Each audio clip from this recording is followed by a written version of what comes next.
I would like to bring up our speaker today. Mr. Kenny Allen is here, and he's the Chief Operating Officer of Armstrong Energy. And he started his career somewhere around 1967, has over 40 years experience in the coal industry. So at this time, please make welcome Mr. Kenny Allen. It's been a long time since I started mining coal here in Muhlenberg, Ohio County. I never turn down an opportunity, or most of the time I don't turn down an opportunity to speak about something that I'm so passionate about, which is coal mining, the coal mining industry. I've spent 47 years of my life in Muhlenberg County. Some of you might not know the heritage that's here with regard to coal. Coal was discovered in the United States in 1750 by explorer Thomas Walker. Mr. Walker found coal, used it to heat his campfire. It was discovered in eastern Kentucky. Some 150 years before coal became commercial. In 1820, the first commercial coal mine opened in Kentucky, in the western coal field in Muhlenberg County.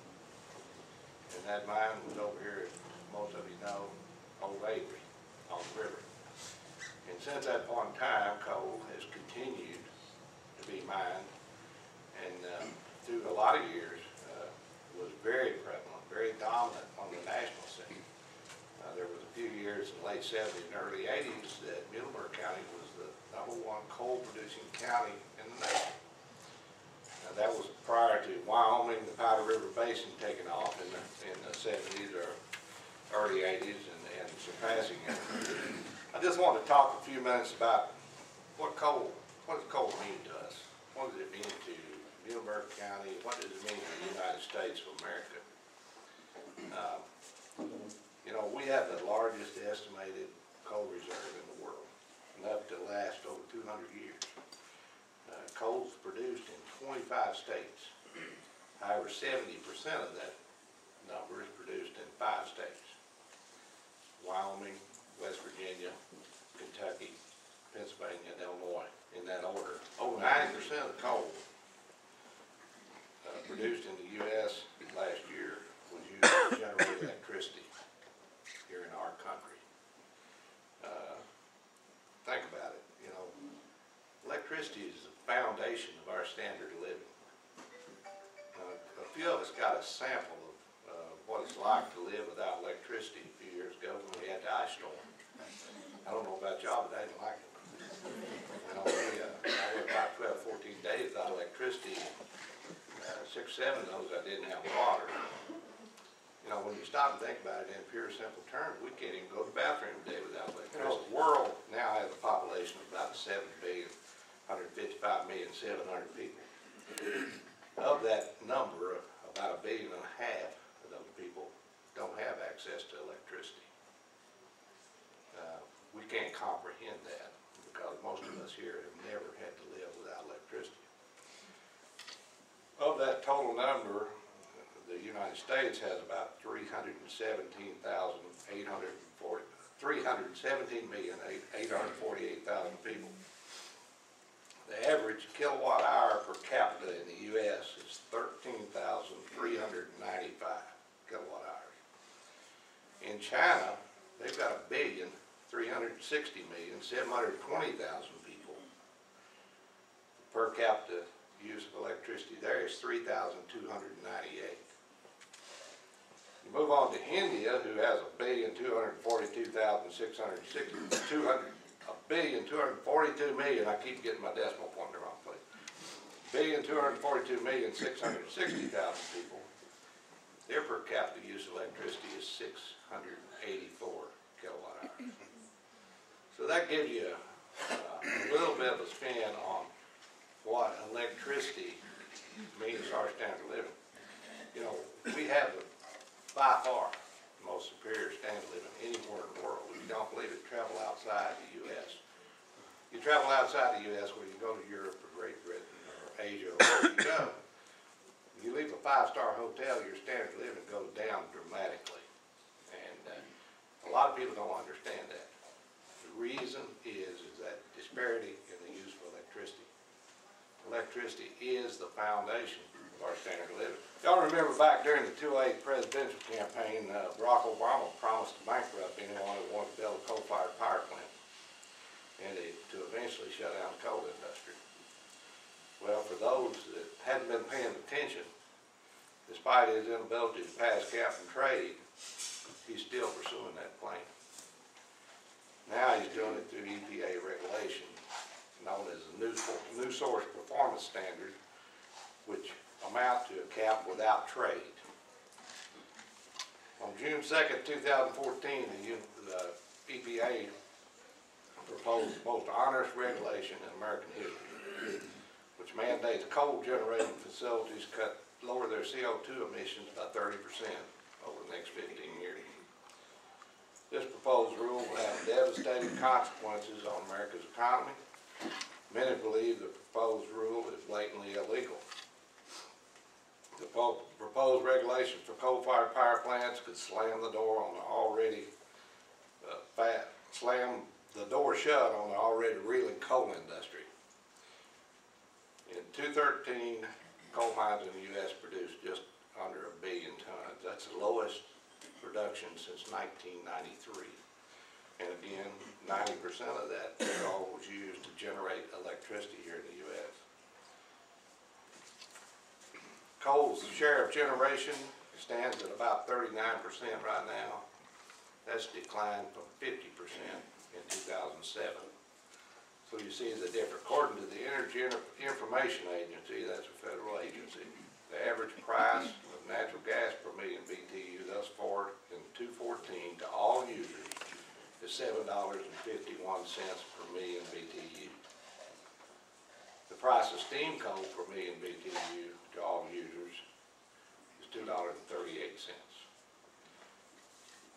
So that gives you an idea of the difference in the cost, and I'll talk about that a little as we move along. But President Obama's war on coal will result in the closure of 207 coal-fired power plants across the U.S.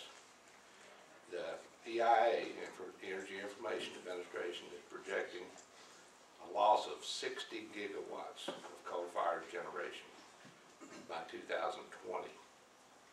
That's a lot. Last winter during the polar vortex, which I've never heard of, I mean, it was cold when I was growing up as a kid. I didn't know it was a polar vortex. I was dumb back then.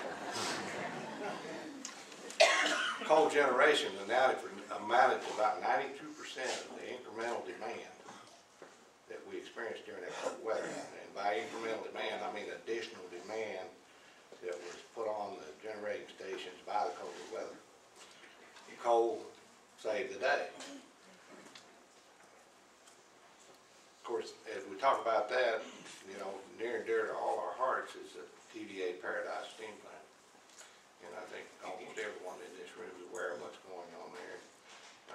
There's a move afoot to shut down 2 of the coal-fired units there, convert them to gas, which TVA says they will do, and they will have up and running by 2017. That will not only affect coal miners, it will affect about 200 jobs in Paradise. It will effectively cut coal burning there in Paradise by about 50%. And that has a pretty dramatic effect on local coal producers like us. Bill Johnson, CEO of TVA, says he hopes to cut coal to just 20% of the utilities portfolio over the next decade. It currently stands at 38%, so he's looking at cutting it in half, basically. Right now, we have 115 million U.S. citizens that qualify for some kind of low-income energy assistance. We already have 1/3 of the population that can't afford utility bills. If there are people who want to use boutique and high-priced energy and can afford it, that's great. But many people can't afford what we already have. If we assume the EPA's rules are passed by Congress, according to the analysis by Energy Ventures Analysis, we expect wholesale power prices to rise 27 to 55% across different regions of the U.S. with no state spared. That's pretty dramatic. All of us know what our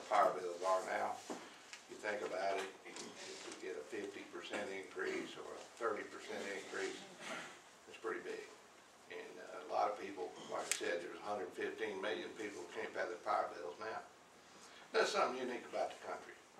You know, we look at what's going on across the country, and we think about all the things that we're confronted with from a political front, and I'll try to keep my talks as apolitical as possible, but it's kind of difficult this day and time.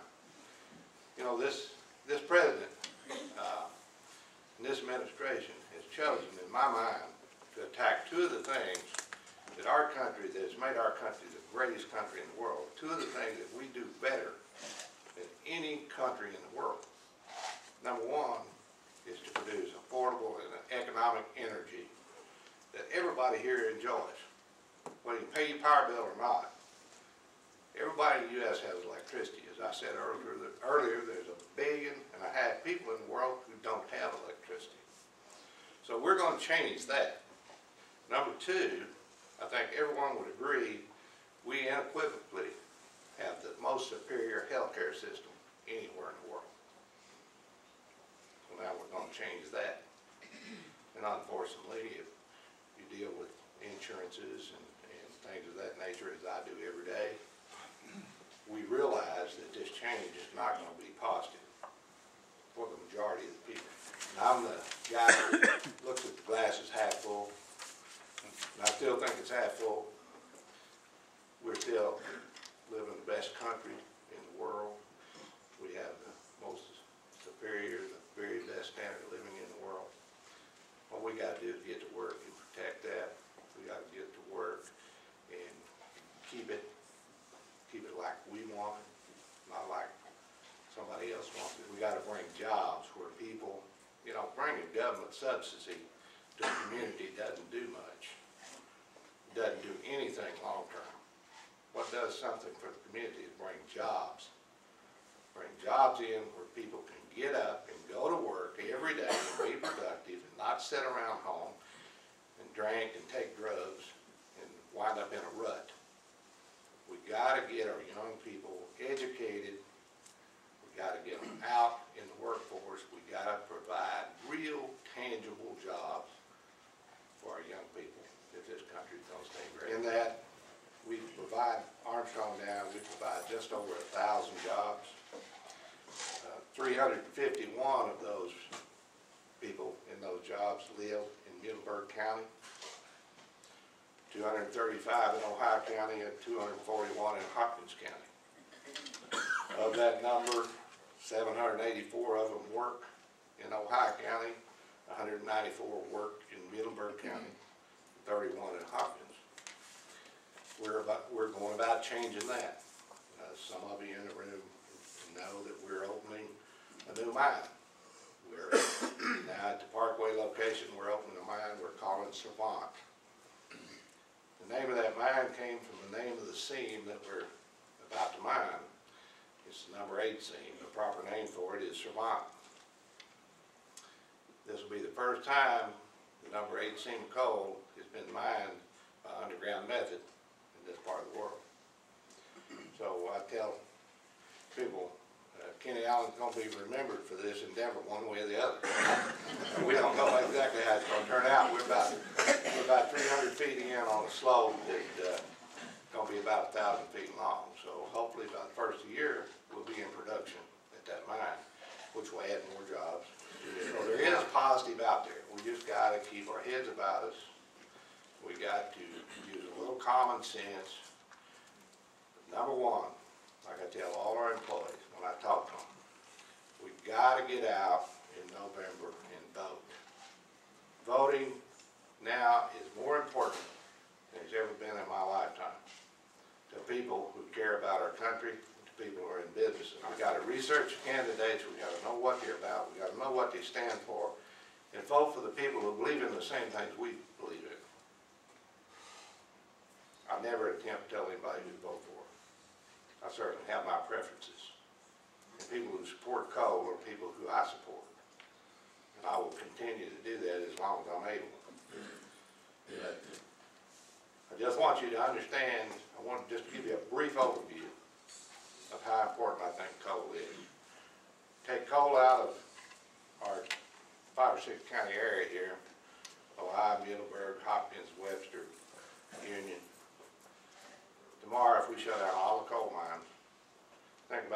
banks will be doing, what your car lots will be doing, what our schools will be doing. It's troubling. It's very troubling. And it's not that far away. Take a drive down if you get a chance to East Kentucky. There's whole communities down there. It's been totally decimated by the closure of coal mines. That's all they had. These people have nothing left. It can happen here. It can happen to us. So we got to keep working. We got to keep making investments in our community. It's hard now to find people who want to invest in coal. It's hard for me to come up with $100 million to put a coal mine in. Everybody's scared. Everybody's afraid what's going to happen. What are we going to do? What's the EPA going to do next? What kind of regulations coming down the road next? So remember that in November, we're going to continue hiring people at Armstrong. We're going to continue to put in coal mines. We encourage education. Randy McCarty works hard, I know, in that endeavor. We appreciate him and his help and all the folks here in the school system. Armstrong Coal is the only coal company that I'm aware of that requires a high school education for an inexperienced miner. We will not hire an inexperienced miner without a high school education. And certainly, on top of that, we encourage post-secondary education along with that. We endorse KCTCS, the community college, the campus here in Muhlenberg County, the campus over in Hopkins County. Certainly, we have a energy technology center there that is second to none. We have virtual reality equipment in that college that for every machine that is operating in coal mining in West Kentucky. So encourage your young people to get an education. It's more important than ever.